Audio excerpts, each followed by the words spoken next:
화엄경 본문에 들어가기 전에 왕복서를 보겠습니다. 왕복서 10페이지 제8문 결탄 경완 결론적으로 찬탄한다. 맺어서 찬탄한다. 무엇을? 아주 크고 클뱅자예요. 크고 시원하다. 깊고 아득하고 멀다 하는 그런 내용입니다. 무엇이 그런가? 화엄경이라고 하는 것이 그렇다 이 말입니다. 화엄경의 내용은 참으로 많습니다. 방대하다고 그러죠. 그래서 대경 그런 말을 하는데 우리가 왕복서에서 아주 참 찬탄을 많이 합니다. 깊이 이해하는 사람은 찬탄하지 아니할 수가 없는 거예요. 모르면은 찬탄할 거리도 없지만은 깊이 이해하면은 정말 찬탄할 거리가 많이 보입니다. 그러니까 우리는 사실 마음에 그렇게 깊이까지 이해가 안 된다 하더라도 깊이 이해한 사람들의 말을 들리면은 이 화엄경을 우리가 인연을 맺게 된 것, 불법 자체가 그렇습니다만은 불법 자체를 인연 맺게 된 것이나 화엄경을 인연 맺게 된 것, 이 모두가 그야말로 큰 다이아몬드 광맥을 발견한 것과 같은 것이다. 그 중에서도 특히 경중에 가장 큰 경이라고 하는 화엄경과 이렇게 인연 맺게 된 것은 참으로 다이아몬드의 광맥을 발견한 것과 같아서 정말 이 세상 보물 중에 가장 값진 보물을 얻은 것이다. 이렇게 이제 우리가 생각을 해야 되고, 또 그 가운데 예를 들어서 무엇이 그렇게 값진 것이냐, 그건 이제 구절 속에 다 포함되어 있습니다만은 그 중에서 자기 마음에 드는 것을 또 취사 선택을 할 수가 있습니다. 많고 많은 거 다 할 수는 없는 것이고, 마음에 드는 몇 구절만이라도 이건 정말 천금과 같은 말씀이다. 이렇게 이제 느껴진다면 그거 하나만 물고 늘어져도 돼요. 예컨대 제가 가끔 자주 말씀드립니다만은 봉행불교 상습심이라, 우리가 불교를 봉행한다고 하는 거, 불교를 받들어 행한다고 하는 것은 한마디로 상습심을 항상 마음 관리하는 데 있다. 마음 챙기는 데 있다. 이 세상은 전부가 내 마음에게 상처 주는 일뿐이에요. 전부가 상처 주는 일뿐입니다. 거의 99%가 그래요. 0.1%가 그저 내 마음에 들고 나머지는 거의 내 마음에 안 드는 일들 뿐이야.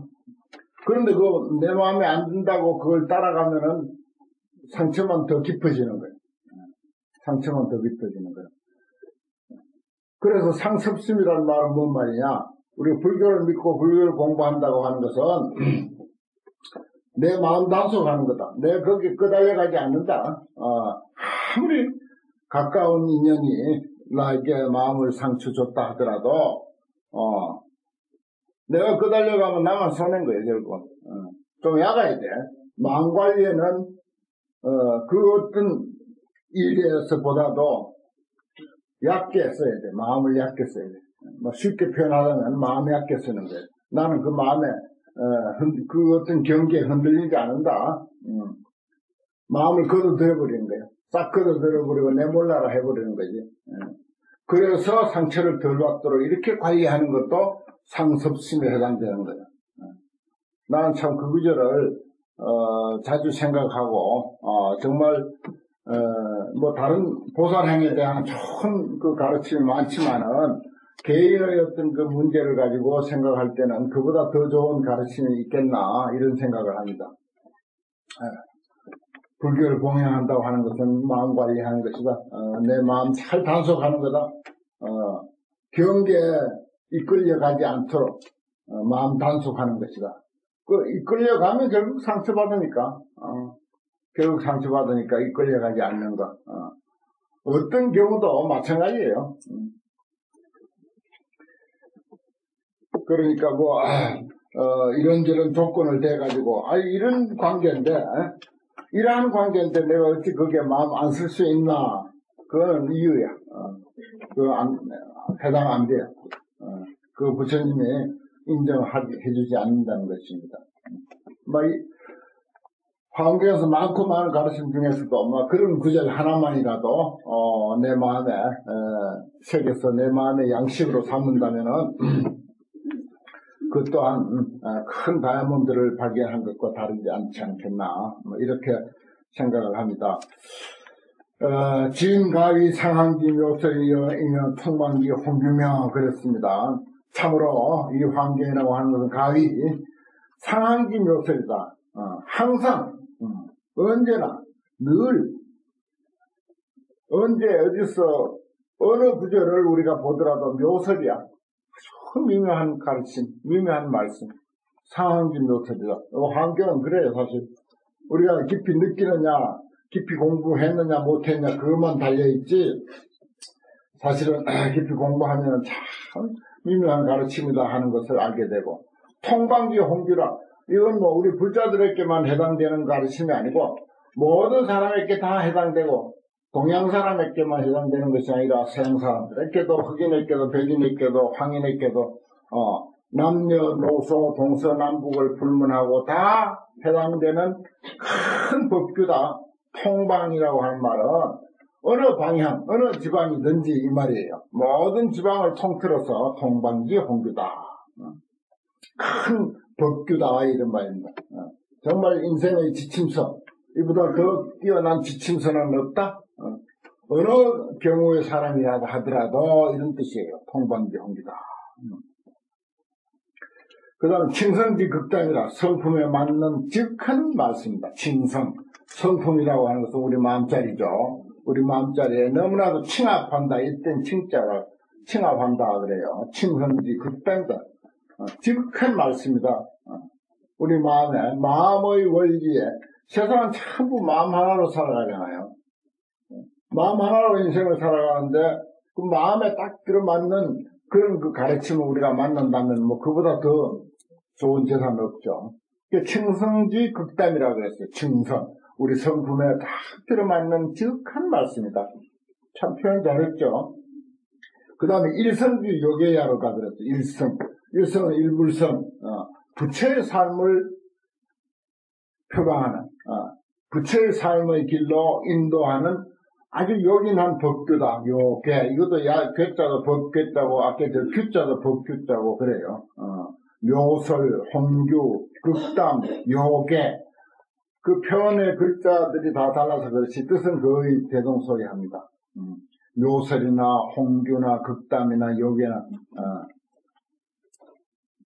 이 세상에 여러 가지 삶의 길이 있는데, 일성의 삶의 길, 일불성, 부처로서의 삶의 길이 최고의 길이죠. 그래서 우리가 불교에서는 성불하십시오 하고 견성 성불 입만 때문에 그런 소리 하는데, 가장 인간으로서 가치 있는 삶이 일성의 삶이고, 일불성, 부처로서의 삶입니다. 부처로서의 삶의 길에 있어서 아주 요긴한 법규야. 요긴한 궤도. 요괴. 그렇습니다. 환경은 그런 거예요.